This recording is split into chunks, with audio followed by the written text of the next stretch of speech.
Good morning po sa lahat. Morning! Ayan. Salamat sa Panginoon. Meron tayong lakas para magbatian. Pero nasaan po ang ngiti natin? Amen. Tanggalin po muna natin yung ating mga face mask at ipakita po natin sa nasa paligid natin ang ngiti na binigay sa atin ng Panginoon. Sige po, ngitian po muna natin ang bawat isa. Tingnan po tayo sa likod. Yan, magandang araw ng linggo. Yan, purihin natin ang Panginoon sa araw na ito at patuloy siyang pasalamatan sa pamamagitan ng lakas na binigay niya sa atin. Tayo pong lahat muna ay tumayo. Yan po, kilalanin natin sa oras na ito at sa araw na ito ang kapangyarihan ng Panginoon sa buhay natin. Tayo po ay dumulog sa panalangin. O Diyos naming Ama makapangyarihan sa lahat, dakila, tapat at mapagmahal. Tunay nga o Diyos, na wala kang katulad. Sa lahat na nangyari sa buong isang linggo sa aming buhay, hindi mo kami pinabayaan, hindi mo kami pinagkulang. Dahil ang kapahayagan nito ay dinala mo kami rito upang sama-sama namin ihayag ang kadakilaan mo sa amin. Patawad po, Ama, sa aming mga nagawang pagkakasala at pagkukulang. Hindi po namin minsan kakayanan mapagtagumpayan ito. Ngunit salamat sa dakilang pagmamahal. Patuloy mo kaming inaakay sa iyong harapan. Patuloy mo ipinadala mo sa amin ang iyong dakilang pagmamahal at pagpapatawad sa amin. Higit sa lahat, Ama, hinihiling po namin na turuan mo kaming magsisi ng buong puso mula sa aming mga isip at sa aming mga labi, na ikaw lamang ang Diyos na nagligtas sa amin at nagpatawad sa amin at nagbigay ng dakilang pag-ibig upang kami, Panginoon, ay makapatawad. Kaya sa oras na ito, Ama, dala namin ang lahat-lahat sa aming buhay. Suliranin, pasasalamat, sakit, kabigatan, ito'y bahagi ng aming buhay upang kami ay patuloy mong patatagin at patuloy na ibaba ang aming mga sarili sa iyong harapan. At dinadalangin din po namin sa oras na ito, nais namin, Panginoon, na maranasan ang iyong presensya, ang iyong banal na Espiritu na kikilos sa puso ng bawat isa, sa magpapaawit, sa mga tutugtog, sa mensahero, Panginoon, at higit sa lahat, sa mga makikinig, sa mga manonood, at maaabot, Panginoon, ang mensahe mo, na naririto kami upang ihandog ang lahat-lahat sa aming buhay. Maraming salamat sa pagkakataong itong muli, at patuloy din po namin pinadalangin ang aming mga kapatiran na wala pa rito, anuman ang kanilang mga pinagdaraanan, makapangyarihan kang Diyos na makagagawa sa kanilang mga buhay. Muli, Panginoon, itinataas namin ang iyong dakilang pangalan sa pangalan ni Jesus na aming tagapagligtas at mapagmahal na Diyos ng aming buhay. Ito po ang aming patuloy na sambit at patuloy na kikilalanin ka. Ang gawain ito ay alay namin sa makapangyarihang pangalan ni Jesus na aming siya Panginoon at tagapagligtas. Amen. Amen. Magandang umaga po muli sa lahat. Amen. Hallelujah. Ready na po ba mga pagurihan natin, Panginoon? Ready na po ba mga pagurihan natin, Panginoon? Amen.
Ikaw lamang ang nagtiwala sa amin, O Diyos tinitang pipiguin.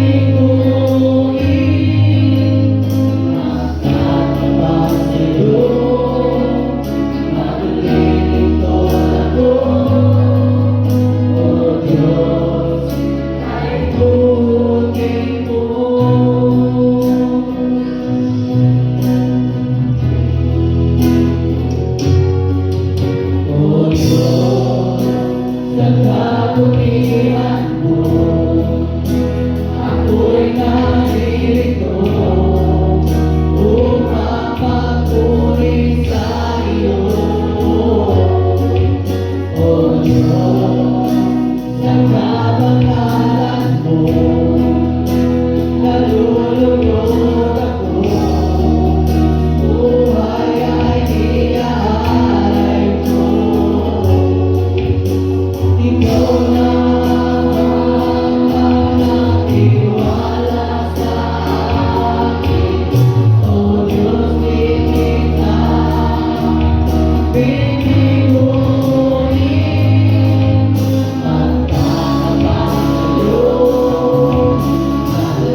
morning po. Yan. So, mapagpalang umaga po sa ating lahat. Kitang-kita po natin yung ginagawa ng Panginoon po. Napakaganda tignan na meron tayong mga bagong kasama na nandito ngayon sa iyo. Naglilingkod. Sabi ginagamit ko tayo ng mga talent para sa Panginoon. Dadako po tayo sa ating pananalangin para sa mga bata. Kaya tinatawagan po sila dito sa harapan.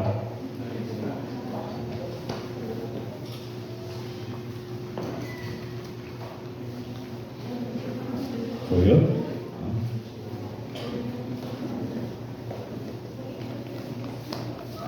Yan po.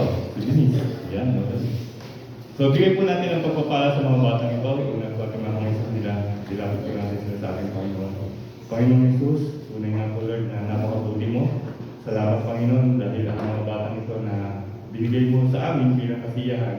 Dalangin namin Lord ang iyong patuloy ng pagpapala sa kanila, ang inyong guidance, ang iyong panguna, ang iyong presensya Panginoon sa kanilang buhay. At bilang mga guardian at magulang, i-bless niyo po ang bawat sa Lord na ma-provide bawat kakailangan ng mga batang ito sa kanilang pag-aaral at araw-araw. At palain mo sa Lord na lahat ng bagay ng mga gamit Lord upang sa kanang paglaki, mapapurihan ka, maitaas ang pangalan sa kanilang mga buhay. Kaya Lord, alam namin magiging matagumpay lamang sila kung sila'y lalakad tayo sa iyong looban. Kaya Lord, kinumpintahan siya, tinataas ang mga batang ito, pangdalangin sa pangalan ni Jesus. Amen. Thank you po.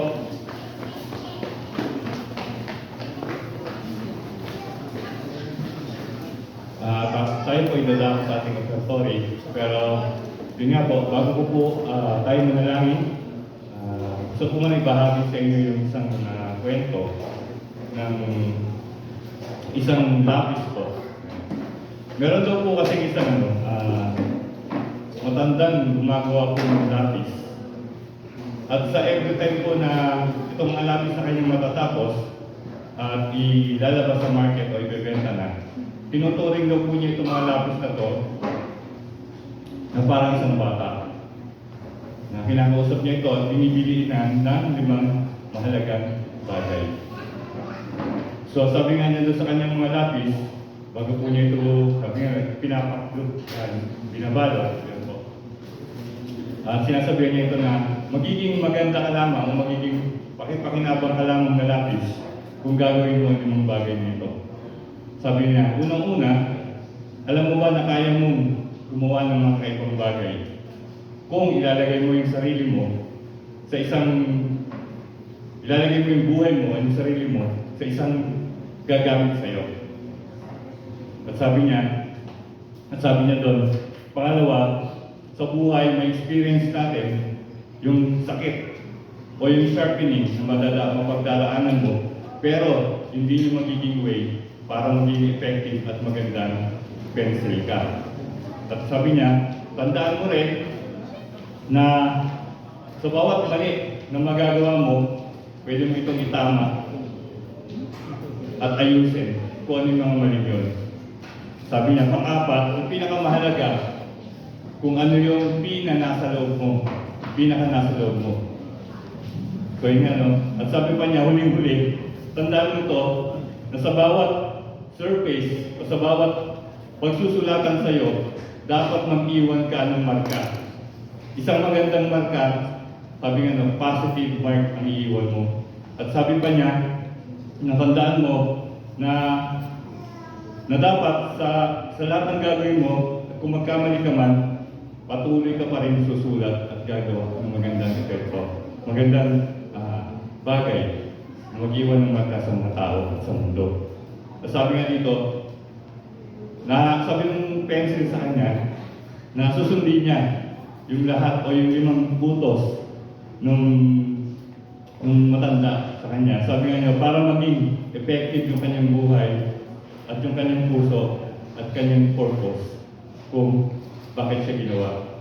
Sa buhay po natin, kung isipin po natin, dapat po natin palagi nating tandaan na ang buhay lamang namin, ang magagawa natin, sabi nga, para makagawa tayo ng magandang bagay, kung ibibigay natin yung buhay natin sa kamay ng ating Panginoon. We can do great things kung ibibigay po natin yung sarili natin sa kamay po ng Panginoon. At pangalawa, embrace challenges for growth. So dito po, no, sabi nga, no, palagi tayo nakagawa o meron tayong mga pagsubok sa buhay, pero ito po yung magdadala po sa atin para magtagumpay po tayo. At sa buhay, palaging meron tayong nagagawang mistakes, tanda natin yan, every time nakagawa tayo ng pagkakamali. Pero kaya po natin itong baguhin. Kaya po natin itama ang mga bagay nito. At sabi din, kailangan i-value natin yung inner qualities, kung ano yung meron tayo sa ating buhay, kung ano yung purpose natin, kung ano yung meron tayo sa ating mga puso. At lastly, kailangan meron tayong iiwan. Sabi nga, ito yung legacy na iiwan mo sa mundo. Kailangan mag-iwan tayo ng positive marks sa ating mga kasama, sa ating pamilya, at sa buong mundo. So yun nga, tayo panalangin sa pagbuhok po ng ating mga kaloob. Panginoon Hesus, papasalamat nga po kami sa inyo. Panginoon, salamat sa pagkakataon ito na binigyan muli kami ng chance para maipakita ang aming katapatan at pagmamahal sa iyo sa pamamagitan ng pagbibigay. Alam namin, Lord, na tunay na ito nagmamahari ng lahat ng bagay dito sa mundo.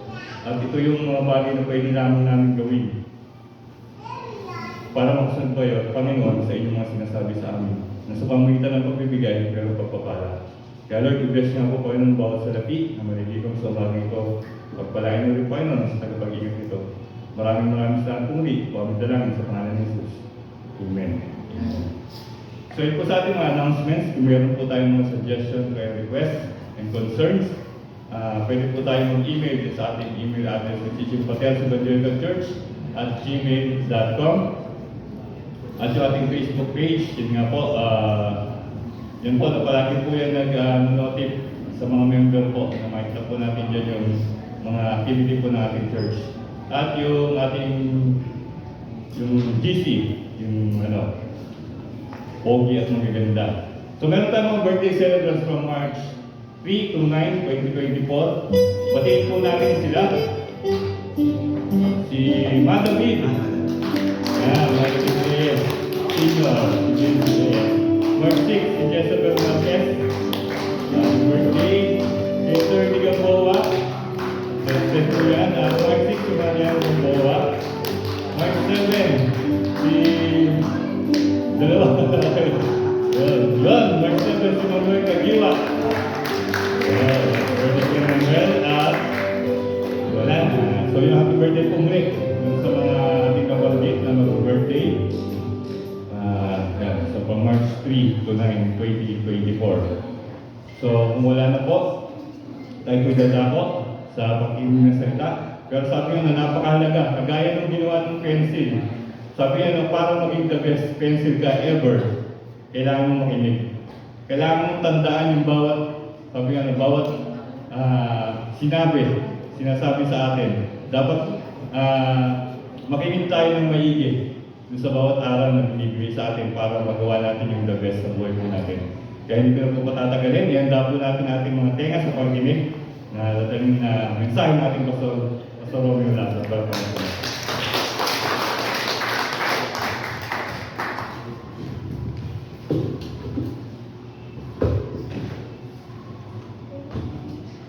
Morning po. Sino po sa inyo willing makinig? Salamat po sa walo. Bigyan po, sino po sa inyo willing makinig? Kasi pag-usapan po natin yung mensahe po natin tungkol sa mga nakikinig. No? Pero bago po tayo magpalaot, hingi po na tayo ng tulong sa ating Diyos para mapakinggan natin ng maayos ang kanyang mga salita. Panginoon, maraming salamat. Dahil bigyan mo po kami ng dalawang tenga para makinig po kami ng gusto.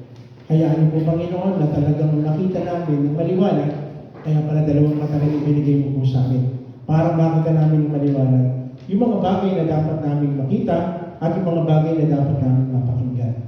Kaya samahan niyo po kami sa gagawin po namin pag-aaral at tulungan niyo po kami sa tulong ng Espiritu Santo, ipaunaway, paintindi niyo po sa amin ang gusto niyo pong sabihin sa amin sa umagang ito.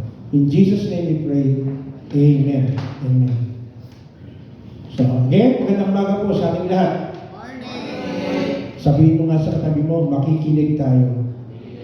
Makikinig tayo. No? So, ang Panginoong Diyos ay lahat ginagawa niyang simple ang lahat ng bagay. Gusto niya maging simple. Sino po rito gusto mo simple lang? Yan, simple lang. Bakit mo gusto simple? Para mas maunawaan at maintindihan mo ng maayos. Tama ba? No? Kanina, nagbalang na tayo, sabi, ganda ng kanta. Maganda naman. Sino po na gandahan sa kanta kanina? Salamat po sa apat. Waiting ko po, sino po yung nagandahan sa kanta kanina? Pero mas maganda yung kanta kasi ito sa lyrics. Tama? Yung melody maganda eh. No? Kaya nga napapagano ka na habang tumutugtog siya. Parang sabi ko, parang headbangers yung kanta kanina yung tugtugan eh. Napapaganyan ako eh, no? Yung mga nakaabot, di ba? Parang makikita ko, parang sabi ko ba, okay, napapagano ako. Tingnan matanggal yung leg ko eh. No? Bakit? Bakit mo sinasabi itong mga bagay na ito? Kasi, nakikinig. Pag pinapakinggan mo, kung ano yung pumapasok sa tenga mo, kailangan i-absorb mo. Kaya lang, ang pag-uusapan ko natin ngayon, ang tanong, nakikinig ba tayo talaga ng totoo? No? Kasi malalaman mo yan doon sa galawan. No? Parang ganito. Paano mo malalaman kung yung anak mo nakikinig sa'yo? Ano ba, sinabi mo, anak, maghugas ka ng plato. Paano mo malalaman na talaga nakikinig siya? Kumikilos. Gumagawa. Hindi yung, may sinabi ka na, wait. Tama, may salitang wait. Tapos inulit mo, maghugas ka na ng plato. Ano kayo gagawin ng tatay nanay?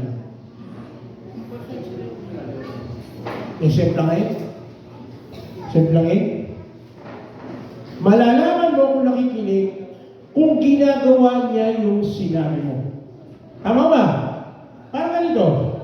Paano malalaman yung anak mo talagang nakikinig sa'yo na mag-aaral siya mabuti? Pag nakita mo yung grades. Tama? Pag nakita mo yung grades, nakita mo, wow, ang anak ko, puro palakol. Puro palakol ng grade. So, ano masasabi mo ron? Mukhang hindi nakikinig. Tama? Mukhang hindi nakikinig. Alam nyo, sa ating Panginoon din, may mga tao pala na nakikinig, pero, yun ang pag-uusapan natin, yung word na pero. Una-una, tingnan po natin dito sa Marcos 4:13-14. Basahin po natin. Pwede po sabay-sabay, basahin po natin. 1, 2, 3.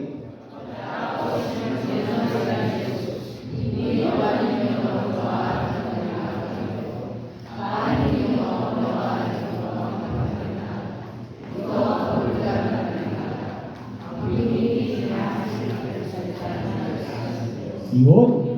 Sinabi dyan na kasi kasama din yung mga disipulo. Kasama din yung mga tao na nakikinig. Yung disipulo, nagtanong sa kanila. No, tinanong sila, hindi nila maunawaan yung talinghaga.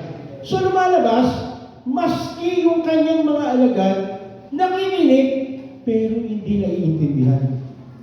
Ginagawa na ng simple, pero hindi pa rin naiintindihan. No?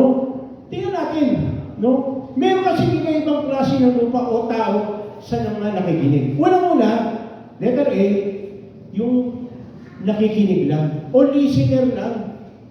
No? Sabi rito sa Mark 4:15, at ang binhi namang nalaglag sa daan ay yung mga taong nakikinig sa salita ng Diyos, pagkarinig nila'y dumarating sa Satanas at inaalis ang salitang inihasik sa kanila. So, ibig sabihin ng mga taong to, nakikinig lang. Wala sa kanila. Parang ganito. Sino ba payag mo ba kayo ng gano'n? Pumasok dito, tapos lalabas lang dito? Pag may sinabi ka sa isang tao. Di ba ayaw mo? Kung ayaw mo, gusto mo, talagang makinig siya. So kapag hindi siya nakikinig, ang mangyayari niyan, tama yung kasabihan. Pumasok dito, palabasin dito. Kasi talagang yun ang ginagawa eh. Ewan ba, nakarinig na ba kayo ng tao na sinabihan siya ng kanyang kaibigan? Pakinggan mo na lang yung tatay at nanay mo. Papakinggan mo dito, palabasin mo na lang dito. Magandang advice. No? Mukhang maganda yung nag-a-advise.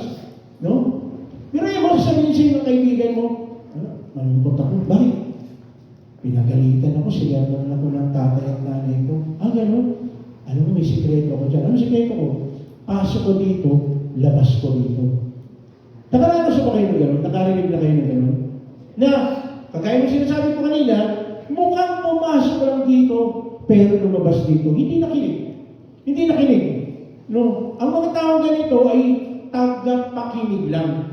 Wala silang balak na talagang gawin kung ano yung nakakakinggan nila. Nakaranas ba kayo ng gano'n? May mga taong gano'n? O ikaw mismo, narinig mo pero ay hindi ko gagawin yan. Hindi ako naniniwala sa sinasabi niya. Parang ganito, sabihin ko, sino mong nakikinig kayo ngayon, di ba? Naniniwala mo ba kayo sa sinasabi ko? Sabi mo nga sa katabi mo, maniwala ka naman. Maniwala ka naman. Bakit? Kasi galing naman sa salita ng Diyos eh. Tama? Galing naman sa salita ng Diyos. Huwag kang maniwala kapag hindi mo binasa sa salita ng Diyos. Kaya nga palagi natin sinasabi, mag-take note ka. Baka mat ngayon hindi na take note, mag-message ka sa text. I-message mo. Gayahin mo, basahin mo. No? Nakikinig, ngunit hanggang pakinig lang. Huwag natin payagan. Sabi mo rin sa unang Pedro 5:8, tingnan mo natin. Maging handa kayo at magbantay. Ang dyablo, ang kaaway ninyo ay parang liyong umuungan at aali-aligid na naghahanap ng malalapa. Ang gawa mo ng kalaban talaga ay tangayin yung mga salita na napapakinggan natin. Yung ano niya napansin? Pag nakinig ka rito, mamaya pag-uwi mo ng bahay, nakalimutan mo na. Nakalimutan mo na. Sino mo rito yung pagkagaya mo yung tuwing linggo, naalala mo hanggang susunod na linggo yung mga napag-aralan? Di ba? Ako, aminin ko po, ako, nakakalimutan ko, kailangan babasahin ko ulit yung mensahe. Kaya nga, again, palagi mo natin sinasabi rito, i-take note mo. Tignan mo. Kasi paglabas mo rito sa simbahan, makakalimutan mo na yan. No, pero lang, talagang sobrang mo. May photographic mind ka, na talagang kaya mong maintindihan lahat ng bagay sa isang iglap lang. Pero hindi po eh. Kakaunti po yung gano'n. Ang tawag mo doon, may talent yun. Eh tayo kailangan palagi natin maalala. So dapat, makinig. Sabi diyan, ang kalaban natin hindi titigil. Bakit? Kasi kapag nalaman natin yung salita ng Diyos, magbabago tayo eh. Tama ba? Parang ganito.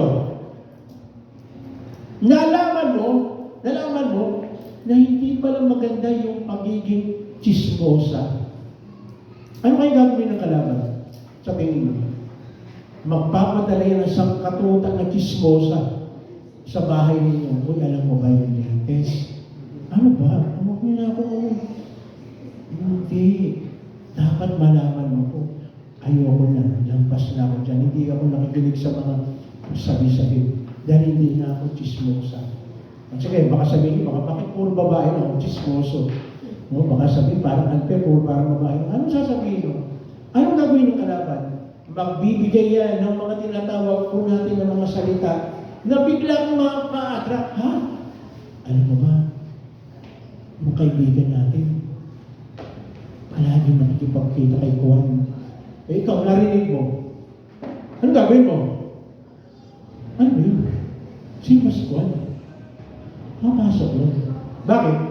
Sabi nga dyan, umaala-aligid at naghahanap ng malalapa. Kaya kapag mayroong iikot-ikot, halimbawa, ikaw, hindi ka nagsismosa, no? May umali-aligid na sa bahay ninyo, nakita mo, isarado mo rin pinto yun. Huwag mo naman pasukin.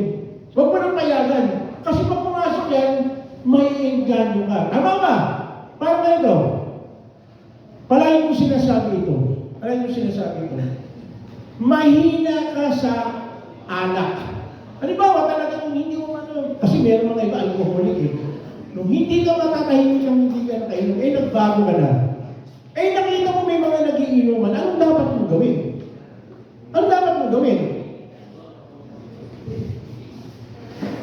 Papayag ka ba na yung demonyo mag-aano na naman? Nagugulat ka, hindi naman sila dati nagiinuman sa labas. Biglang inuman sa labas. Dati sa loob lang ng bahay, nakasarado pa yung bahay. Ngayon, binuksan yung bahay. Tapos maaamoy mo na. Adobo. May adobo umaalig-amaw. Eh, yun ang paborito mo. Eh, kaso nandun sa nandun yung markang demonyo, ano gagawin mo? Tignan ko natin yung verse 9. Ano yung sabi sa verse 9? Labanan ninyo siya at magpakatatag kayo sa inyong pananampalataya sa Diyos. So labanan, ang lumalaban po, lumalayo doon sa tukso. Tama ba? Kasi kung hindi ka lumalaban, ay ano ba yung pinagkakaguluhan ninyo dyan? Uy, dumating pala si Juan. Uy, ang sarap ng ano. Oh, baka kulang kayo ng papasok ka. Eh sabi dyan, labanan ninyo. Ang lumalaban, lumalayo doon sa tukso. Tulad ng alam ninyo, hindi lamang kayo nagtitiis ng mga kahirapan, kundi din hindi ng mga inyong mga kapatid sa buong daigdig. So hindi lang po tayo nag-i-struggle. Marami po. Marami po. Ako, aminin ko po sa inyo, ako po ay madaling bumagsak doon sa mga oras na kinakain ng NBA. Sino po sino mahilig manood ng NBA? Ng basketball? Ayan, salamat. Buti lang tayo dalawa lang doon yata. Yung iba yata din nanonood ng NBA. Alam niyo ba na isa sa mga kahinaan ko, pag nakapanood na ako ng basketball, nawawala na ako sa focus, nawawala na ako sa mga ginagawa ko. So, ano gagawin ko? Eh, dali, sa bahay namin eh. Kung makita ka doon sa second floor, may TV, pipindutin mo lang yun mo. Check! Lalabas na. Lalagay mo pa sa YouTube. Yung titignan mo lang eh. Kasi ako sa totoo lang, aminin ko po sa inyo. Paborito po ako ngayon ni Kawai. Kasi si Kawai ng Kawai eh. Kilala niyo ba si Kawai? Kawai Leonard. No, isa sa mga star. Pag nakita ko na si Kawai, kahit na anong ginagawa ko, napapahinto ako. No, kasi may balak akong gayahin yung kanyang book. Balak lang kasi hanggang balak lang ako dahil hindi ko na kaya. Lumakad nga lang, tumakbo, hindi ko na kaya. Yung gagayahin ko may ginagawa niya akong bakit. So, ano ibig sabihin? Sabi niya, labanan natin. Kaya natin. Sabi mo nga sa kayo mo, kaya natin. Kakaunti lang yung lalaban. Sabihin natin, kaya natin. Kaya natin yan. Kaya natin yan. Kasi sabi, hindi naman iuutos yan kung hindi natin kaya. At ang sinabi, lahat, hindi lang kasi kumisip, Lord, bakit binigyan mo ako ng ganitong pagsubok? Hindi totoo yun. Sabi nga dyan, lahat nakakaranas. Iba-iba lang yung grado. Iba-iba lang yung paraan. At ang demonyo, galing mo yan.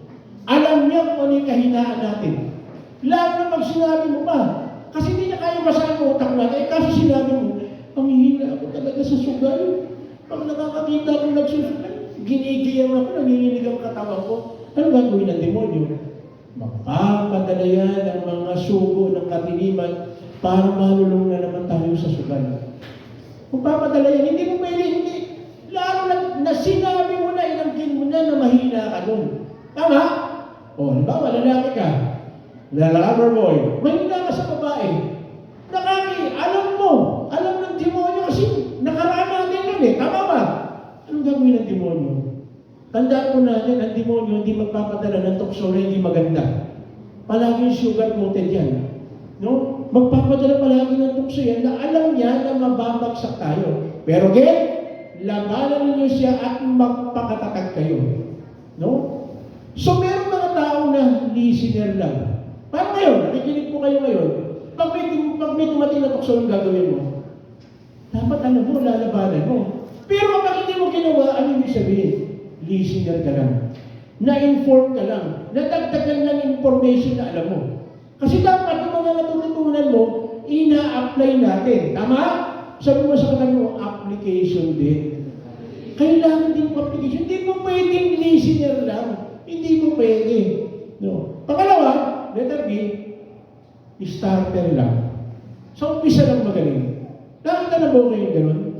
Meron kang pinapagawa, halimbawa sa anak mo. Halimbawa, gagawa ng parol. O kaya gagawin ganito, halimbawa. Kalahati lang yung nagawa.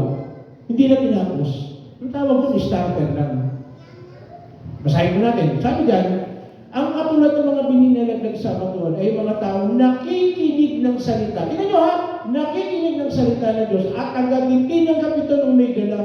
Wow, yung pagkatawag, praise the Lord! Kristiyano na ako. Ano kaya na, pagdating mo 17, subalit hindi tumimo sa kanila Kaya hindi lang tagal, pagdating ng kapighatian o pag-uusig dahil sa salita, agad silang sumusuko.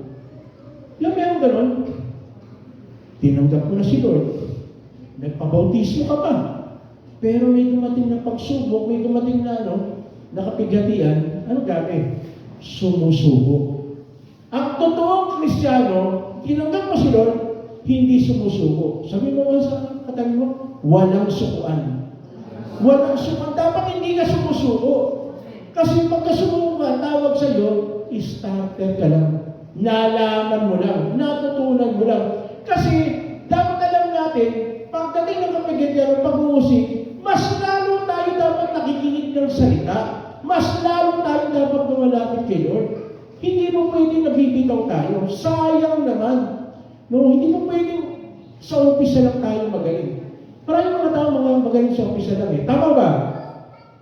Tingnan mo yung katabi mo. Hindi yan. Yan ang tutulong sa atin para magpatuloy tayo. Maraming ganun eh.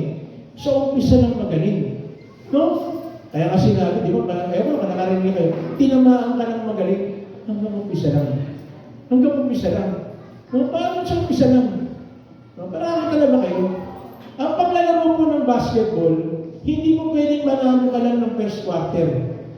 Yeah? Hanggang fourth quarter dapat. Hindi mo pwedeng umpisa ka lang. Ang galing mo sa umpisa, wow! Do. Pagdating ng fourth quarter, kapos. So ang tawag doon, starter ka lang. Pagka gano'n. Starter ka lang. Tingnan mo natin dito sa Matthew 24:7-13. Sabi dyan, maglalaban-laban ng mga bansa. Ito sa Panginoon nagsasabi ito. At hindi ng mga kaharian. Magkakaroon ng tagutom at lilinggol sa maraming lugar. Ang lahat ng ito'y pasimula pa lamang ng mga paghirap o tulad ng isang babaeng mga anak. Pagkatapos ay kapuputan kayo ng lahat dahil sa inyong pagsunod sa akin. So, ibig sabihin, lahat pala ng susunod kay Lord, maraming magagalit. Totoo po yan, maraming magagalit. Bakit yan magagalit? Kasi unang-una, tingnan nyo parang ganito. May welga sa trabaho ninyo. Hindi ka sumama. Magagalit sa mga sana o hindi? Magagalit. Kaso nabasa ko na dapat hindi nagre-rebelde. Hindi lumalaban. Hindi ko yung sinasabi na ibibigay mo na, ibabagsak mo na yung karapatan. Hindi. Meron namang proseso. Hindi mo kailangan makipag-away. Tama?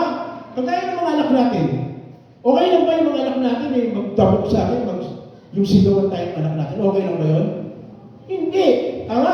Rebellion yun. Pero tandaan natin, maraming mga bata, katotoo lang po marami, dahil mga kabataan sa akin, maraming mga bata na sila yung unang naging Kristiyano. Hindi ka payagan ng tatay at nanay mo. Ano gagawin mo para magsimba? Ano gagawin mo? Ako natutuwa ako, meron ko narinig na isang speaker, sabi niya, ang pinakamaganda niyan, makinig ka sa tatay at nanay mo. Makinig ka, huwag ka muna pumunta sa church. Anong pinakamaganda?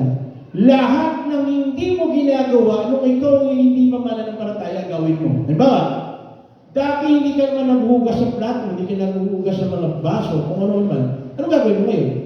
Maghugas ka na. Sa pakasabi ng bang pastor, ang hirap naman para sa inyo, paghuhugasin pa ako ng plato, pinito. Hindi na kailangan iutos. Tama ba? Hindi mo na kailangan marinig dapat na inutusan ka ng tatay at nanay mo. Kailangan pa bang i-memorize yan? Dapat ginagawa niya ang hindi sinasabi. Ano mangyayari? Ang sinasabi ko rito, kailangan mag-set tayo ng example. O kaya, ikaw tatay at nanay na una ka, pakita mo sa mga anak natin na talagang ginagawa natin yung sinasabi natin. Kasi hindi sila maniniwala hanggat hindi natin ginagawa. Tama? So kailangan para hindi magrebelde yung mga tao, yung mga anak natin, ipakita natin. At tayo namang mga anak, hindi tayo kailangan magrebelde. Ano sabi diyan? Isasakdal ko kayo upang pahirapan ng patay. Ibiruin mo yan. Napag-aralan natin makaraan, di ba? Ang ating Panginoon. Yung mga kamag-anak niya, hindi naniniwala sa Kanya. Alam niyo ba na marami pa rin hanggang sa panahon natin na hindi maniniwala sa pananampalataya natin? Marami. Sa trabaho lang Nung last Saturday po, nandun kami sa Ususan. Meron kasi recollection, yung dito sa Ususan, may recollection yung mga estudyante, yung mga grade 6. So kami mga pastor, pinapunta ron, kami yung yung ni Lani Cayetano, programa ito. Hindi sila kumuha ng ibang religion, kundi yung mga Kristiyano. Pagdating doon, hindi mo nag-pray yung isang pastor. No? Pagka-pray, biglang nagkalulan yung mga bata. So, ibig sabihin, nag-rebelde yung mga bata? Hindi. Kaya lang, dahil yun ang paniniwala nila, hindi mo pwedeng kontrahin yun. So, bakit ko sinasabi ito? Darating ang time, kahit na anong sabihin mo yung mga tao, hindi maniniwala doon sa sinasabi natin. Hindi maniniwala. So, ano pinakamaganda? Mag-set tayo ng halimbawa. Magpakita natin na talagang may pagbabago. Kasi sinabi naman, di ba? Ang nanay Kristo ay bago ng nilalang, bago na ang lahat. Pati yung pananalita mo, nagbabago. Di ba? Dati puro mura, ngayon ano lalabas? Praise the Lord. Salamat kay Lord. Purihin ng Diyos. E pagka yung mga tropa mo, barkada mo, hindi sanay-sanay sa gano'n, ano sasabihin sa Lord? Yung tropa natin, sabi ko na, huwag na magbabasa ng Bible. Tignan mo nangyari sa kanya. Nababaliw na. No? Nababaliw na, nasunugan na sila. Praise the Lord pa. Tama ba? Binoy mo nasunugan ka na, sasabihin mo pa, praise the Lord. Ano bakit praise the Lord? Hindi kami nasunog. At least yung bahay lang. So meron mga bagay na hindi maiintindihan ng mga kaibigan natin, kasama sa eskwela, kasama sa trabaho, kasama sa ginagawa po natin. Hindi sila maniniwala. At ang sabi ba dyan, isasakdal kayo upang pahirapan at patayin. Ewan ko lang, kung nanonood po kayo, yung sa YouTube po, napanood ko kasi. Yung mga officer ng pulis ha, ewan ko lang kung napanood po ninyo. Yung mga salita nila against you sa kanilang under. So, anong gagawin ng mga under nila? Malamang itong mga under nila is may takot sa Diyos. Kasi ginagawa na sinasabi nila yung mga nangyari. So, nagagalit itong mga officer na parang hindi raw niya sinabi yun. Ano ibig sabihin? Itong mga officer, kitang-kita, maski dun sa CCTV, doon sa base mo sa kwento, na talagang yung mga officer ang mali. Hindi yung nasa ibaba. So, anong gagawin ng mga nasa ibaba? Uusigin talaga tayo kapag tama ang ginagawa ko natin. Tandaan ko rin yan.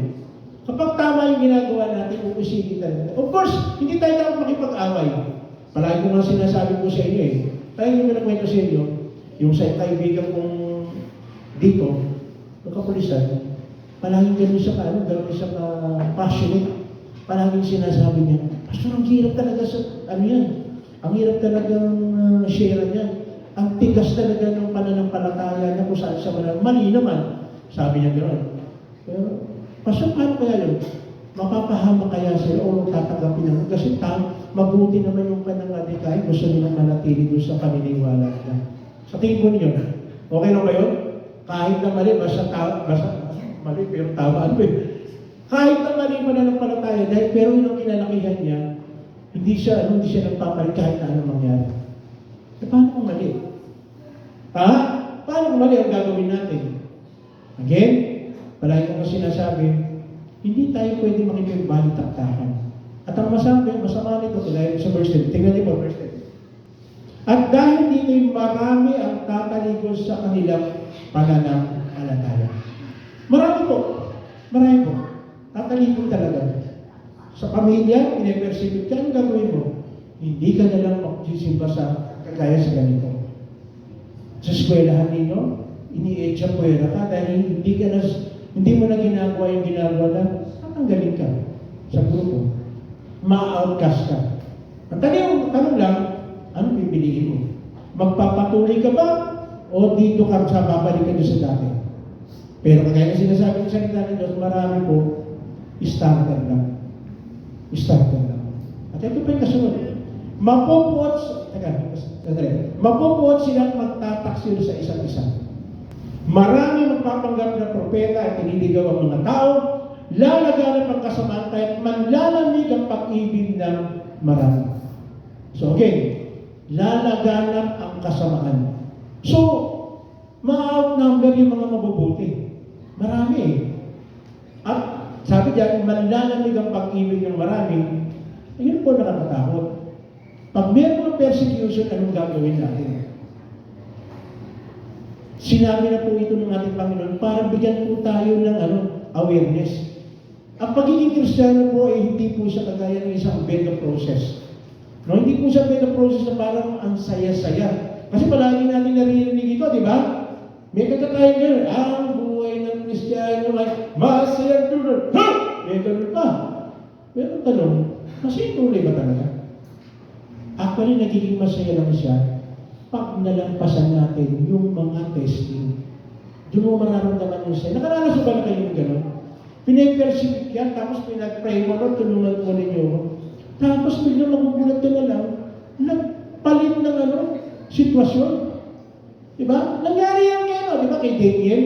Anong ginawa kay Daniel? Dahil mananampalataya niya, hindi binitawan. Hinagi siya saan? Doon sa mga leon. Diba? Hinagi sa mga leon. Pero ano nangyari? Buti na lang yung mga leon naging Christian. Nung hindi sila nilapa, gutom na gutom, hindi sila nilapa. Bakit? Bakit? Kasi gumawa ang Lord ng paraan eh. Yung pong katotohanan. Pag na-kay Lord ka, kaya nga sabi sa verse 13 eh, ang manatiling tapat hanggang wakas ang siyang maliligtas. Naligtas ko si Daniel at that time. So ano nangyari? Yung mga nagsabi sa kanya, sila yung pinahagis ng hari doon sa Lord. Ano ibig sabihin? Si Lord maraming gagawa ng paraan para hindi tayo bumagsak. No? Kaya lang, kapag starter ka lang, kaya ano mangyayari? Hanggang umpisa ka lang. Hanggang umpisa ka lang. Pangatlo, na sinasabi, comfort ka man gusto. Comfort ka. Ano ito? Marcos 4:18-19. Ito naman ang katulad ng mga bining na laglag sa may matitinig na laman. Sino yung mga taong nakinig ng salita niyo? Pansinin mo ninyo, puro nakikinig puro nakikinig. Yung kanina, yung isa nakinig din, kaya lang, hanggang makinig lang. Yung isa nakinig, pero hanggang sa umpisa lang magaling. Pangatlo, eto, comfort. May matitinig naman, sila yung mga taong nakikinig ng salita ng Diyos, pero ngunit dahil sa lalahanin sa buhay na ito, pagkasilaw sa salapi o kayo pagkahumaling sa ibang bagay, ang salita ay nawawala ng puwang sa kanyang puso, kaya't hindi ito nakakapamunga. So again, nakikinig ka na, nakikinig ka ng salita. Kaya lang, hanggang pakinig lang. At kapag dumating na nga yung paghihirap, hihiwalay na. Alalahanin sa buhay. Sino yung nag-aalala sa buhay? Actually, ako nag-aalala rin ako sa buhay. May ginagawa ka rin. Kaya lang, may mga bagay na isa sa alam-alam mo. Parang kaya sa ganito. Natutuwa ako na sa iba, minsan minarinig ako na hindi siya pumasok ng linggo kahit double pay. Kahit double pay. Bakit? Alam niya na kailangan unahin niya si Lord. Again, hindi ko pa sinasabi na sa susunod na linggo, o sige, mag-resign na ako para palaging linggo na. Hindi po yun. Ang tanong lang, pinagdadasal mo ba na sana palaging tuwing linggo ay talagang walang pasok? Kaya nang pumakasagot yan. Yung pumapasok ko na linggo, dahil alam ko mahirap po yan. Dahil marami po sa atin, kasama mo naman ako doon, isang kahit isang tuka. Kailangan natin magtrabaho. So kaya lang, sinabi ng Lord na ibigay natin ng isang araw para sa Kanya. At naniniwala po tayo, naniniwala nga ba kayo? Yung hindi mo ginawa ngayong linggo, pwedeng doblehin ng Lord ng tikitain mo sa susunod na araw. Ginawa na niya noon yan sa mga Israelita. Pinapakuha niya araw-araw ng pagkain, ng mana, tsaka ng pugo. Pero pagdating na ika-pitong araw, hindi na niya pinapakuha. Pero yung, halimbawa parang ganito, yung Sabado, ginagawa niya, pinapakuha niya ng sobra at hindi nasisira yung mga kinuha na sobra. Bakit? Kasi kinabukasan hindi sila kukuha Kailangan para kay Lord lang sila yung araw na yun. So, ano ibig sabihin? Kayang palitan ng Lord yung mga bagay na iniisip natin na sayang naman. Kayang palitan ng Lord. Yan po yung katotohanan na sinasabi. No? Ngunit dahil sa lalahanin sa buhay na ito, pagkasilong sa salapi o kayo paghumaling sa ibang bagay, ang salita ay nawawala ng puwang sa kanyang puso, kaya hindi ito nakakapamama. Kaya pala, hirap na hirap tayo. By the way, ang bunga po is yung hindi lang yung fruit of the Holy Spirit. Hindi lang po yun. Ang isang bunga po, meron kang nadadala sa Panginoon. May nadadala kaya po isa sa mga bunga. Hindi kasi pwedeng sabihin ng iba na, hindi, gusto ko kasi, parang kaya sa akin, hindi, kailangan kami dito sa church, quality, kailangan namin, hindi namin kailangan ng quantity.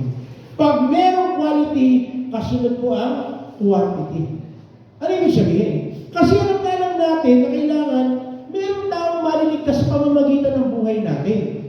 Nung hindi tayo nakapagligtas, kaya lang gagamitin tayo ng Diyos. Unang-una, yung kasama mo sa bahay. Diba? Unang-una mo dapat sisiyon natin, yung kasama natin sa bahay. Dapat kasama natin. Yung kasama mo sa trabaho. Lalo na kung trabaho, malapit lang naman dito. Yung kasama mo sa eskwela. Lalo na yung eskwela, malapit lang dito yung mga kaklase mo. So bakit hindi mo nadadala? Bakit hindi natin nadadala? Mukhang hindi natin ginagawa yung dapat natin gawin. Nakalimutan natin na kailangan natin magbahagi. So, yung iba, ayaw ito. Bakit? Maalis ka sa comfort zone mo. Madali mo ba magbahagi sa ibang tao? Madali mo ba? Mahirap. Madali mo ba mag-invite? Hindi rin madali. Mahirap. Bakit? Kakain ka ng oras. Kakain ka ng panahon. Gagastos ka, lalo na kung ang bahay medyo malayo. Kumisan, ikaw muna mag-aabono. Tama ba? Halimbawa, ang bahay ay taga-bayan. Paano mo walang pamasahe yan? Mag-e-effort ka. Maaaring susunduin mo. No? Maaaring susunduin mo. Dadalhin mo. O kaya, bibigyan mo ng pamasahe. Dahil pagbago lang wala pang hanap buhay. Anong gagawin mo? Hindi, dyan ka na lang sa bahay ninyo. Kahit okay na mag-church, ipag-pray na lang kita. Ano pag-pray mo? Dapat madala sa church. Makakilala kay Lord. Magkaroon ng kaugnayan kay Lord. Kaya lang, marami ayaw gawin ito kasi aalis ka, lalabas ka sa comfort zone. Lalabas tayo sa comfort zone natin. Kasi lahat ng mga bagay sa Kanya, magkakaroon ka ng adjustment. Sa totoo lang po. Natutuwa ko na sa iba. Alam niyo, meron ako na nag-o-overtime siya. Kuminsan. Para sumobra yung pera niya, hindi para sa kanya lang. Meron kasi siyang sinisira na kailangan ng pamasahe. Magbibigay siya ng pamasahe para makapunta sa church. Sabi ko, matindi ito. Totoo ito, nakikinig ang salita. Alam niya kung paano mag-win ng tao. Hindi madali. No, hindi po madali. Ito, pasensya na po kayo, palaging bubuksan ko ito. Magaya sa kapulisan. Lunes sa Biyernes, mag-share ako doon. Mahirap din po ba? Kahit na maglalakad naman ako. Bakit? Mag-i-effort ako. No? Kailangan may prepare ako bago ako pumunta ron. So, oras yun. Kailangan maligo ako. Mahirap naman ko na pumunta ako. Baka sabihin sa akin, Pastor, parang may tama kayo, Pastor. Mahirap yun. Kasi di ba yung impression na kailangan magpupunta ka doon, mabango ka. Tama ba? Tingnan mo yung katabi mo, main mo. Diba ka po? Ikaw nagkapoy. Di ba? Kasi kung saan malaking bagay yun. Gaya nga, yung Lunes, nagsalita ako doon sa munisipyo. Nagsalita ako sa munisipyo. Hindi mo pwede pumunta ako sa munisipyo nung hindi ako nakaligo. Hindi mo pwede pumunta ako sa munisipyo nung nakashort lang. Mamamasahe ako. Hindi na ako pwede lakarin ko mula rito ang munisipyo. Baka pagdating ko doon, may araw na ako. So, ano ibig sabihin? Mag-a-adjust ka. Lalabas ka sa comfort zone mo. Lalabas ka. Yung mga tao na sa tingin mo masungit, mapipilitan ka na, ibaba mo yung pride mo na yung kahit pag binabati, diba sinabi ako sa inyo? Pag binabati mo, good morning mo. Anong gagawin mo? Ano sa gagawin mo? Pag kasi mo, morning po. Ano mo gagawin mo? Hindi Tama ba? Kailangan tayo muna mabago Kaya nga, if I change, everything changes. So, ang hirap mo nun. So, aalis ka sa comfort zone mo. Sa totoo lang po, palagi kong sinasabi ito. Nagsimula po ako, mahihayin po ako. Totoo po. Mahihayin po ako. Ayun, alam mo masawa ko, hindi ako palaki po. Hindi ako pala ano. Pero pag naging Kristiyano ka pala, nagiging madaldal ka. Bakit? Kailangan mo makipag-usap eh. Diba? Kailangan mag-connect ka sa tao eh. Hindi mo pwedeng hindi eh.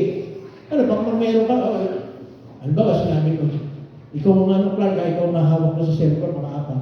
Mahihayin siya, gagawin yan. Magtitingin lang sila. Baka susunod na linggo, hindi na pupunta yun. Pag sinabi, si Clark nang hawak sa'yo, ayoko yan, hindi po nagsasalita yan. Hindi pwede.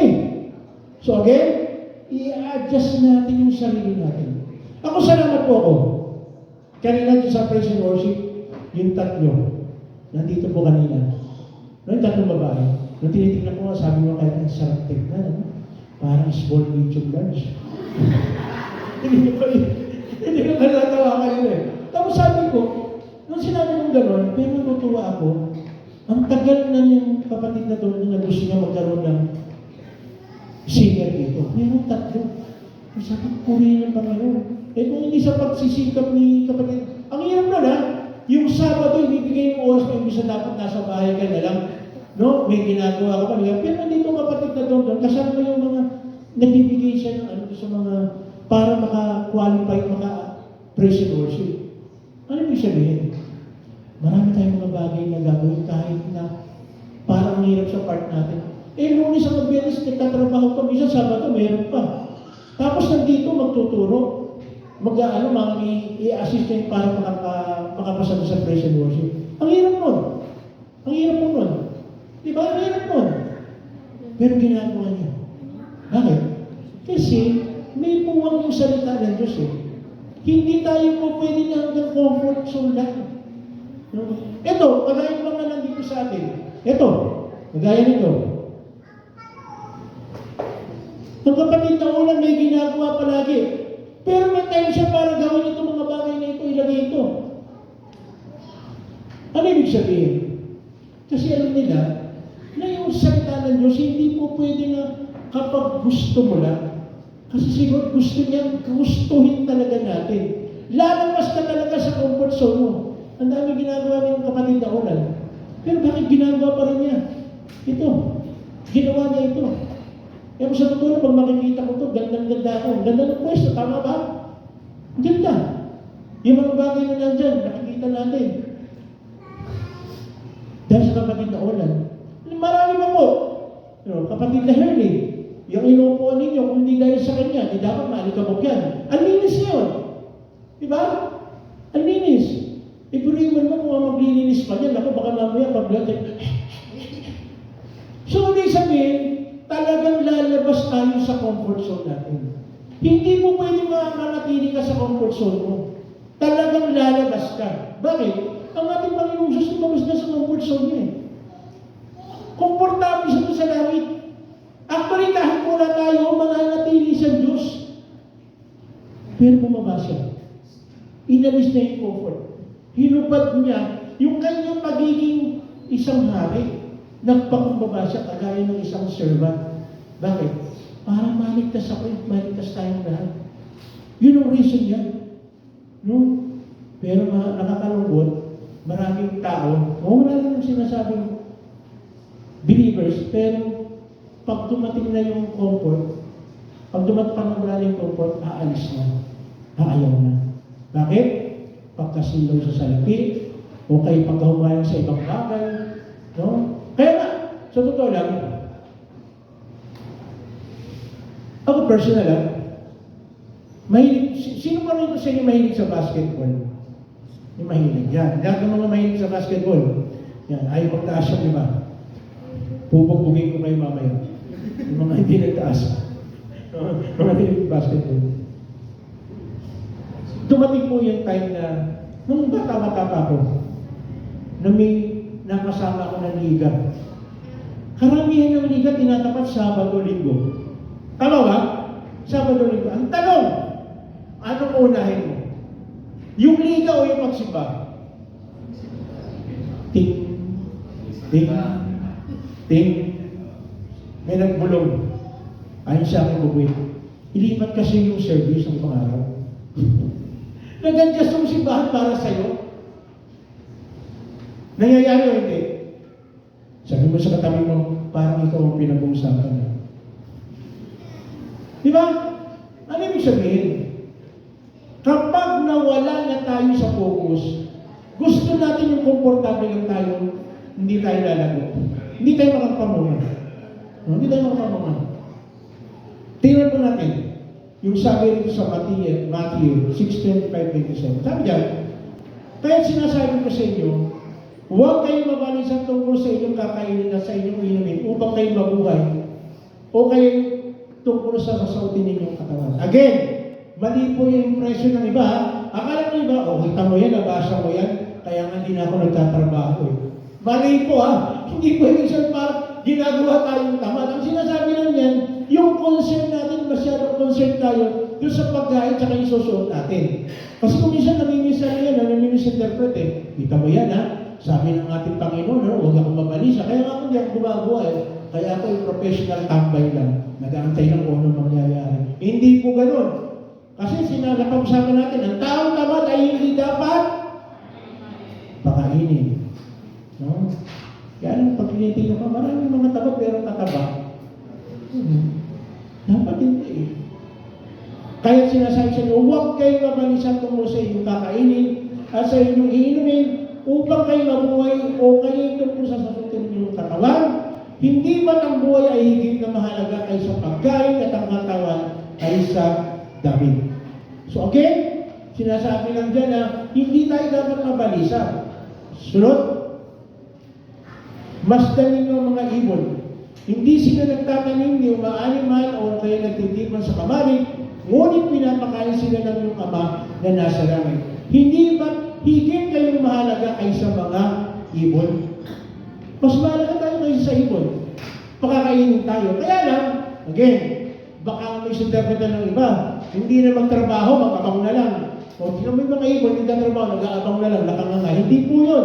Ang tinutukay po dyan kasi yung masyadong yung focus na nandun na sa pagpapayaman, sa mga... Again, hindi ko sinasabi na masama ang maging mayaman. Tama ba? Hindi masama maging mayaman. Ang masama, yumaman ka sa hindi magandang paraan. Yun ang hindi maganda. Pero kung yumaman ka na nagpakasipag ka, nagtsaka ka, nagsunog ka ng kilay, pero hindi na yata, hindi na uso ngayon yung susunog ng kilay. No? Kasi wala nang katila yata na nag-aaral ngayon. Ay, pero pa rin siguro sa mga probinsya. No? Kaya lang, noong unang panahon kasi, apoy o kaya kandila. Kaya sinabi ng susunod ng kilay. Ano ibig sabihin? Mas mahalaga tayo kaysa sa mga ibon. Ganun lang po ang ibig sabihin yan. No? Kaya, sabi dyan sino sa inyo makapagpahaba ng kanyang buhay ng kahit isang oras sa pamamagitan ng kanyang pagkabalisa? Ito po yung nakakatakot. Parang ganito. Pastor, kaya po ka nag-overtime talaga para pag nagkasakit ako, meron akong pag-uhugi ka ng pera. Unang-una, bakit nag-iisip ka na magkakasakit ka? Again, hindi po sinasabi na pabayaan natin yung kinabukasan. Kaya lang, baka naman matatapat na mayroong gawain, palagi nasa isip mo pa rin, paso paano kung magkaroon ako ng sakit? Hindi kaya tayo pwedeng bigyan ng Lord ng total protection na kahit na anong mangyari, hindi tayo masasaktan. Ano bang ginawa ng Lord sa mga Israelite? Naglalakad sila, delikado sa disyerto. Mainit yun, pero meron protection. Ano sinabi? Meron silang malaking parang payong clouds. Naglalakad sila sa initan. So hindi sila nasasaktan, hindi sila, pag nabilag ka sa araw, delikado lang na disyerto. Pero iniingatan sila ng Diyos. Ano ibig sabihin? Hindi sila nababahala, hindi sila natataranta. Bakit? Alam nila, makakampi nila ang Diyos At pag naglalakad sila sa gabi, delikado, may mga wild animal na pwede silang lapain. Anong ginagawa? Mayroong pillar of fire sa kanilang paglalakad. So, ano ibig sabihin? Ito po ang magandang balita. Ang Diyos natin hindi tayo pababayaan. Ang Diyos natin palaging gusto magkaroon tayo ng maganda na pananaw. At gusto ng Lord palaging uunahin natin siya. Bakit kaya gusto ng Lord ito? Kasi gusto ng Lord makita natin yung kanyang pag-ibig at pagmamahal. At ito po yung sinasabi sa letter D, ito po yung mga totoong mananampalataya. Ito yung totoong sumasampalataya kay Lord. 4:20. Ito naman ang katulad ng mga bining na naglag sa matabang lupa. Sila ang mga tao nakinig at tumanggap sa salita ng Diyos. Again, nakinig at tumanggap sa salita at namunga ng masagana, may tig-50, may tig-60 at may tig-100. So, ibig sabihin, kapag totoo pa ng mananampalataya, hindi po pwede na hindi tayo magkaroon ng bunga. Ready ko? Kapag totoo talaga tayo mananampalataya, hindi po pwede na wala tayong bunga. Sabi mo nga sa katabi mo, bunga. Dapat mayroong bunga. Ano yung bunga? Kailangan nagbabago ng ugali natin. Kung dati mainitin ang ulo natin, ngayon, maina lang.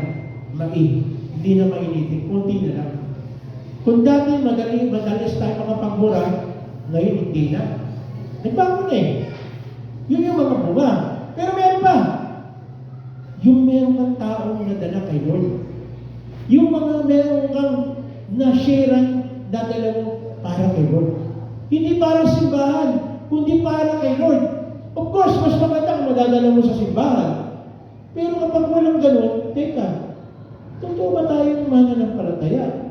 Kasi yung sinasabi, pag totoo mananampalataya tayo, hindi mo pwede na wala tayong madadala kay Lord. Dapat meron. Bakit? Kasi ito yung pagpapatunay na talagang tayo ay mananampalataya. Ito yung proof. No? Again, hindi ko sinasabi na pag wala kang dala, is wala ka ng maaaring sa opisina ninyo, sa eskwela ninyo, pero ang tanong, meron ka ba talaga na share? Meron ka ba talagang nawin para kay Lord? May nadala ka ba talaga para kay Lord? Kasi kapag wala, tanongin mo si Lord, bakit gano'n parang wala kang nadadala? Again, hindi po ito padamihan ng madadala mo sa simbahan. Kundi, padamihan ito ng masisira mo ng salita ng Diyos. Na mayroong nakapakinig, ginamit tayo. Bakit? Kasi gusto ng Diyos na tayo makapamunga. Kaya sabi ka nun, yung mga salita ng Diyos pumasok talaga sa puso natin. Parang ganito, nalaman mo na maraming madidisgrasya o mapapahamak kapag wala kay Kristo. Anong gagawin mo? Pagpe-pray ko na lang po. Okay, tama yun. Pero hindi sufficient yung pag-pray mo lang eh. Di ba? Kailangan meron tayong gagawin. Yung kasama mo sa trabaho, mapapahamak. Yung kasama mo sa eskwela, mapapahamak. Yung kasama mo sa bahay, mapapahamak. Yung mga tao nasa komunidad na ginagalawan natin, mapapahamak. Sino magbabahagi doon? Tayo yun. Hindi aksidente na nandun tayo sa lugar na yun, na iba ang magbabahagi. Tayo yun. Tayo yun. Kaya ako, masasabi ko po, malaking bagay na marami tayong tao palagi nakakausap. Parang nagaya po sa inyo, Catholic, meron kayong lumihan. Tama ba? May lumihan. Ano pangalan ng lumihan nyo? Lumi ni Mami. Kasi narinig ko malaki kay Gwen eh. Pero, maraming pupunta sa inyo. Maraming kumakain. Pagkakataon yun. Yeah? Tricycle driver, kahit sino, basta pumasok yan, nakita na ang ganda naman ng ngiti ng Catholic, ng Kamelody. Ang sarap ng pagkain. Ano kaya sabihin nila? Kasi mo talagang pinag-aralan ko. Tama yun! Pero mas maganda kung masasabi ng Kamelody at ng Catholic na kasabihan na lang po ng Diyos yan. Kaya masarap yung pagkain namin. Order po kami mamaya. Sabihin nyo. Pero ano sabihin? Ano yung sabihin? Kapag si Lord lagi natin tinataas sa ginagawa natin, magtatanong na yung mga tao na lahat ng ginagawa niya dahil kay Lord.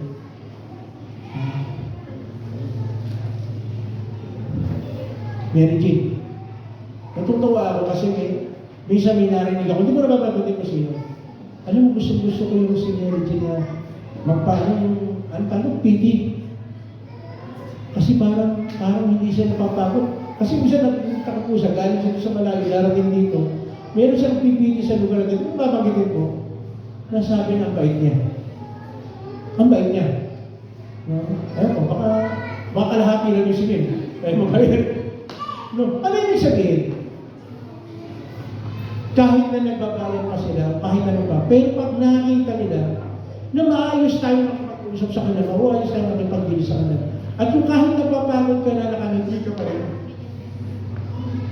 natutuwa sila.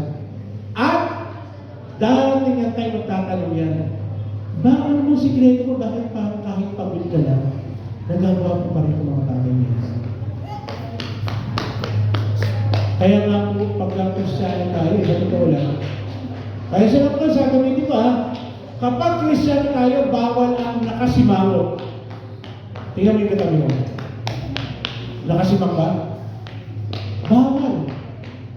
Alam mo kagaya kanina, kumakit tayong tatlo, no? Kumakit tayong tatlo. Sabi ko, mukhang nag-i-enjoy yung tatlo Yung tatlo Yung tatlo. Hindi ko na nakita yung nasa likod Pero nakikita ko masaya pa rin naman. Kaya parang gaya nito kay Dion. Kanina, nagpapatugtog dito si Dion, tumutugtog. Tinitingnan mo si Dion, galing ni Dion. Ganun sa totoo lang, ikaw na nakikinig o ikaw na nanonood, may gano'n ka, bakit kaya gano'n si Dion, nandun yung kanyang pag-aaral. Kasi, yung tinutugtog niya, alam niya para kay Lord. Tama ba, Dion? Tama ba, Dion? Para kay Lord. Kapag ginagawa mo isang bagay, masasabi mo na, gagawin ko ito para kay Lord. Bibigay ko yung interest ko dahil alam ko para kay Lord. Yung pagluluto, ibibigay ko ito dahil sa mga, hindi dahil sa customer. Dahil alam mo kasi ginagawa mo ito para kay Lord. No? Tama, Rolly. Habang nagdadrive na tricycle, laging sasabihin mo para kay Lord ito. No? Kaya makikita mo, no? Ano ibig sabihin? Lahat ng ginagawa natin dapat para kay Lord. Gusto ng Lord talaga lumagot tayo. Magkaroon tayo ng prutas. Kaya sabi niya rito sa John 15:4-8, tingnan mo natin. Pwede mo pakibasa? 1, 2, 3.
Amen. Tingnan niyo po kapag tayo raw nagbunga dahil sa pakikinig natin ng salita ng Diyos, sino raw napaparangalan? Ang Ama na nasa langit. Ang Ama na nasa langit. Bakit?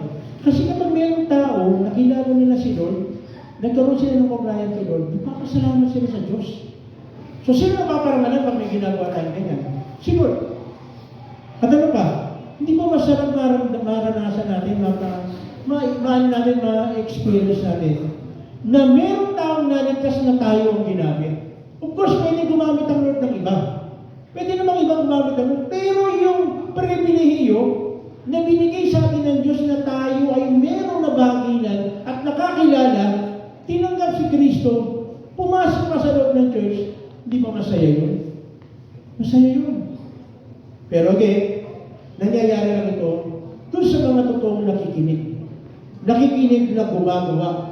Hindi doon sa mga nakikinig na hanggang pakinig lang, doon sa mga starter lang, at hindi doon sa mga gusto lang ng comfort. Kasi meron ganun kaya tinanggap si Lord. Dahil meron mga tao na akala nila, pag naki-Lord ka, yayaman ka na. Ano ba na meron ganun? Pag pumasok ka dyan, yayaman ka, gaganda buhay mo.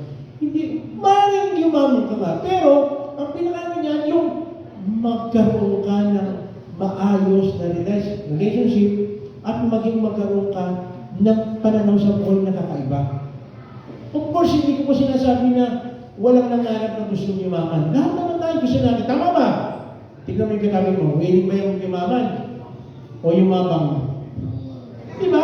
Ibig ko sabihin lahat tayo nangangarap ng ganun. Di ba?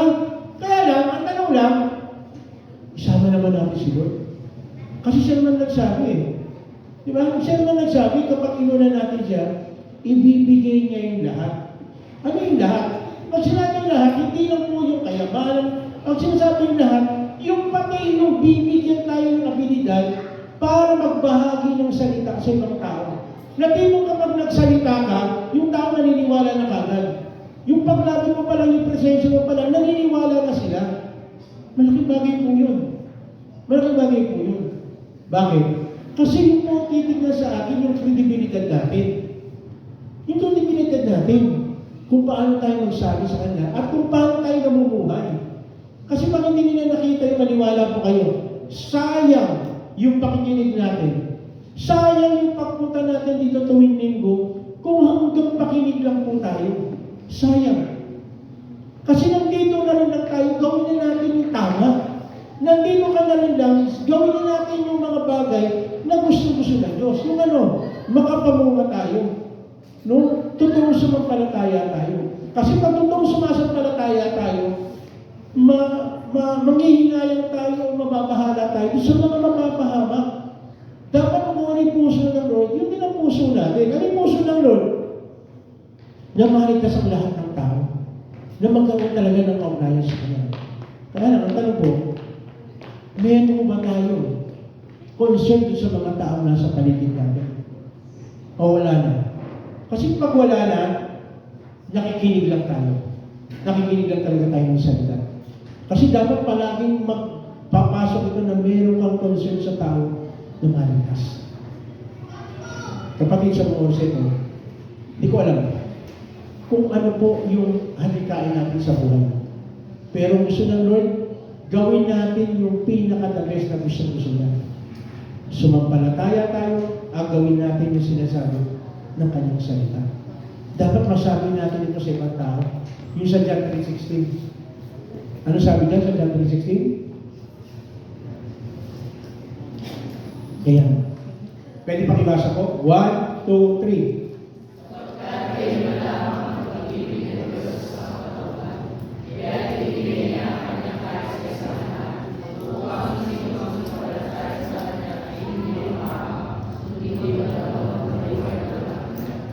Again, palagi kong sinasabi ito. Maraming mga tao hindi nila alam yung verse na yan. Maraming mga tao maaaring nababasa nila pero walang dating sa Kanya. Pero sa atin meron. Bakit? Kasi ginawa na natin yan eh. Ibinigay natin yung buhay natin sa ating Panginoon. Pero maraming tao mapapahamak nung hindi nila gagawin yan. Sana magkaroon pa rin po tayo ng concern para po sa atin. Ito po yung tinatawag po natin na born again experience. Sabi sa John 3:3, sa bukod sa Jesus, tandaan mo ang sinasabi ko, malibang ipanganak na muli ang isang tao, hindi niya makikita ang paghahari ng Diyos. Again, palagi po natin sinasabi dito, ang born again experience po ay hindi po sekta. Ang born again po ay hindi reliyon. Ang born again po ay kaugnayan, tinanggap natin ang ating Panginoon at nagbabago po yung ating kalalagayan. Kaya nga tinatawag na born again experience. At nangyayari ito kapag ginawa po natin yung John 1:12. Ano sabi sa John 1:12? Subalit ang lahat ng tumanggap at sumampalataya sa Kanya ay binigyan niya ng karapatang maging mga anak ng Diyos. So kung hindi natin tinanggap at hindi tayo sumampalataya kay Jesus, hindi tayo tuturing na Diyos. Nandun pa rin tayo doon sa present situation natin. Pero salamat, nung ginawa natin yan, ito na po yung tinatawag natin born again experience. Naranasan na natin yung tinatawag na pagbabago ng kalalagayan natin sa harapan ng Diyos. Di ba masarap po malaman na ikaw ay anak ng Diyos? Sino po sa inyo gusto maging anak ng Diyos? Amen. Masarap po yan. Kasi pag sinabi na anak ng Diyos, lahat ng pribilehyo bilang anak ng Diyos, makakamtam natin. Matatanggap po natin. Tayo po tumayo. Tayo po yung mananalangin. Panginoon, salamat. Dahil ang iyong mga salita ay isang magiging batayan namin kung paano po kami mamumuhay ayon sa iyong kalooban. Sa sarili naming lakas, hindi po namin kaya ito, pero salamat dahil palagi pinasabi mo sa amin, pinapaalala mo sa amin, na hindi lang kami maging tagapakinig ng iyong salita, bakos gawin namin ang sinasabi po ng iyong mga salita. Kaya hayaan niyo po, Panginoon, na sa umagang ito, magpatuloy kami gawin namin ang sinasabi po ng iyong salita, sapagkat ito lamang ang magdadala sa amin sa mas maayos at magandang pamumuhay. Kapatid, sa mga ito yung pagkakataon na sinasabi na ibigay po natin ang ating sarili sa ating Panginoon. At tayo po ay dadako sa tinatawag po nating communion. Pero ito po ay mangyayari lamang, magkakaroon po ng resulta sa buhay po natin kung tayo po ay nasa Kristo na tinanggap natin siya bilang sariling Panginoon at tagapagligtas. At sinasabi rin po ng kanyang salita dito sa Korinto na ang sino mang gustong mag-participate dito sa tinatawag po nitong communion, kailangan suriin muna ang kanyang sarili. Kaya sa mga oras ito, kapatid, baka mamaya mayroon ka pang mga problema o suliranin na hindi mo mapatawad ang isang tao o ikaw ay hindi marunong magpatawad, hindi mo kayang patawarin ang kasala sa iyo. Ito yung pagkakataon, ihingi natin ang tawad sa ating Panginoon. O may mga bagay na palaging lumalaki sa kaisipan mo na baka mali itong nagawa mo. Ito rin yung pagkakataon. Suriin natin ang ating sarili bago tayo mag-take for ng communion. Sige po, lumapit tayo sa ating Diyos. Natawagan ko po ang aking mga kapatid, Marlene, si Len, pati na rin po si SP. Sige po, tinatawagan ko po ang aking praise and worship. Hawakan po natin ang pinasay. Taas po natin.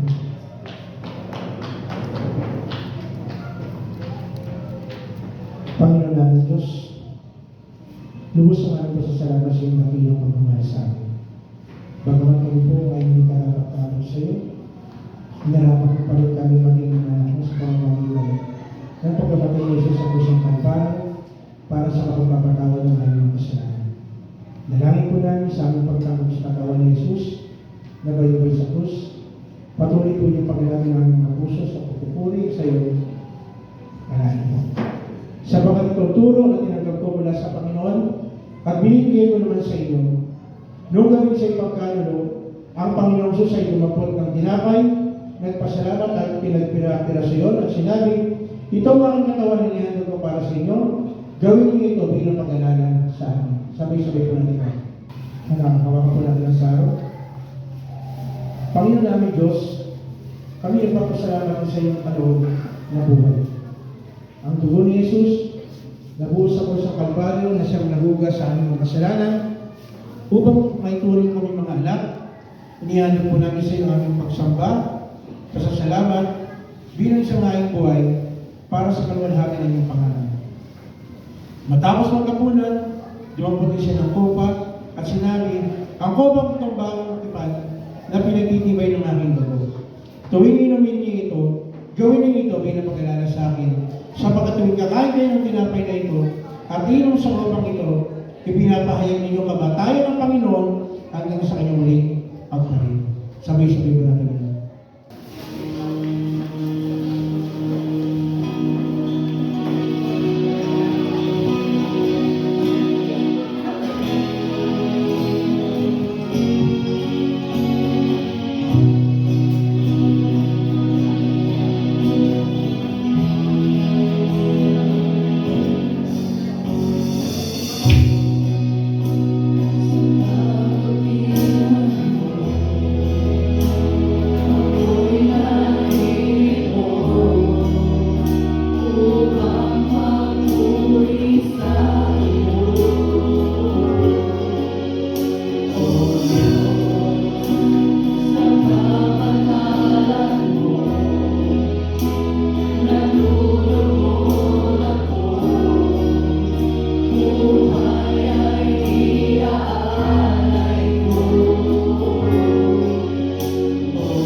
Kaya hayaan niyo po, Panginoon, yung kabutihan na yan ay suklian din po namin ang kabutihan.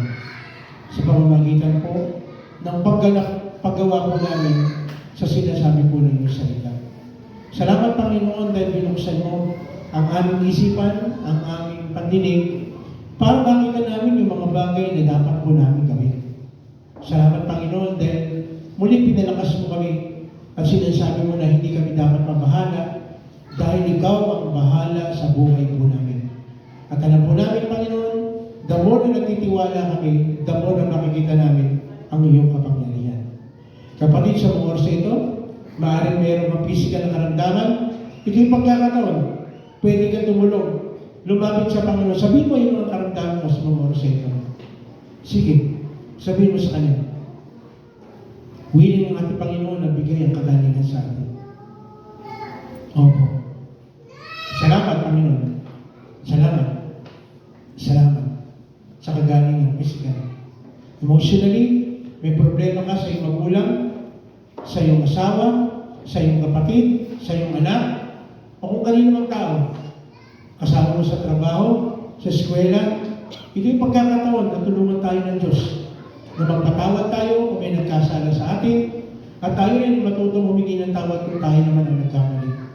Hindi gusto ng Lord na meron tayong mga bagay na nasa puso natin na tampo o hinanakit o galit o puot, ayaw ng Lord. Gusto ng Lord na mahalin natin lahat ng tao, even yung mga sinasabi na umaaway sa atin. Yes, bigyan tayo ng puso ng Lord na willing magpatawad. Yes. Gaya na rin, may mga bagay na umaadang sa atin para makapagpatuloy tayo kay Lord. Mga spiritual na nagtalikala na umaalipin sa atin, makalaya tayo, palayain tayo. Sa lahat ng klase ng bisyo, palayain tayo. Hindi gusto ng Lord manatili tayo sa ganyan. O idolatry, witchcraft, mga pamahiin, mga bagay na nagiging handang para tayong totoong makasamba at totoong magtiwala sa ating Panginoon. Wala tayong ibang dapat pagkatiwala ng ating buhay kundi ang ating Panginoon Jesus lang. Financially, nahihirapan ka sa mga panahon ito, hindi yan ang design ng Lord. Ang sabi nga niya, pagpapalain tayo at tayo magiging channel of blessing. Gamitin ang buhay po natin. Yung mga resources na binigay sa atin ng Lord, gamitin natin na maayos, gamitin natin ng tama, sapagkat gusto ng Lord na patuloy tayong pagpalain. At kung wala kang trabaho sa mga panahon ito, ito yung pagkakataon. Sabi mo sa Panginoon, magkaroon tayo ng trabaho. Kasi gusto ng Lord na lahat tayo ay may ginagawa. Gusto ng Lord maging masipag tayo. Hindi gusto ng Lord na umasa tayo kaninong tao. Gusto ng Lord gawin natin. Lumapit tayo sa Kanya. Kay Lord lang tayo magtiwala at gawin natin yung mga pinapagawa niya. Yes. Salamat. Salamat din Panginoon sa aking kapatid ang diniwan ng kanyang kaarawan, yung anniversary ng mag-asawa. Salamat Panginoon dahil ikaw ang nagdudugtong nito at ikaw ang nagbibigay ng extension. Dahil gusto mo po Panginoon, gamitin pa po kami para sa iyong kalwalatigan. Gayun na rin, pagpalain niyo ng Panginoon ang aming bansa.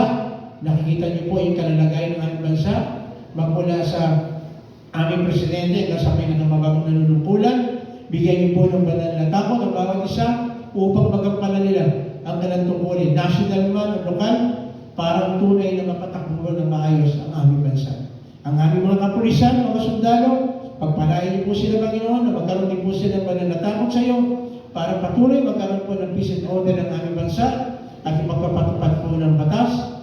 Bigyan niyo po sila, Panginoon, totoong banal na takot po sa iyo. Pagpalain niyo rin, Panginoon, ang aming mga kapatid na sumusubaybay sa ganitong gawain, nanonood sa online. Pagpalain niyo po ang bawat isa. Pagpalain niyo po, makita po nila ang kahalagahan ng patuloy na pag-aaral po ng iyong salita. Muli, Panginoon, sa isang linggong gawain namin, samahan niyo po kami sa eskwela man, sa trabaho, sa loob ng tahanan, sa komunidad na aming ginagalawan. Kung saan naman po kami dali, tunay na magamit po ang aming karunungan at kaalaman na galing sa inyo, ipapahayag namin ang iyong kadakilaan, ipapahayag namin ang iyong kabutihan, sasabihin namin na mayroong kaligtasan sa pangalan ng aming Panginoong Jesus. Pagpalain niyo rin, Panginoon, ang bansang Israel, dahil ikaw mismo nagsabi, ang sino magpala sa Israel ay yung pagpapalain. Sa umagang ito, Panginoon, maraming salamat dahil kayo po ang nagmuna, naggabay, nagpaliwanag, binigyan niyo po kami ng maayos sa pandinig at binigyan niyo po kami ng maayos sa pananaw sa buhay. At salamat po ng Panginoon, salamat po Panginoon dahil alam po namin na magtatagumpay kami sa lahat ng aming gagawin. Lahat ng aming hawakan ng aming kamay, pagpapalain mo, ang lahat ng lalabas sa aming mga labi ay tunay na pagpapala. Kaya maraming salamat po Panginoon dahil alam po namin, gagawin mo ang lahat ng bagay na ito kasi hinihingi po namin ito sa pangalan ng aming Panginoong Jesus. Ang lahat ng anak ng Diyos magsabi ng malakas na Amen. Kamayan po natin ang bawat isa.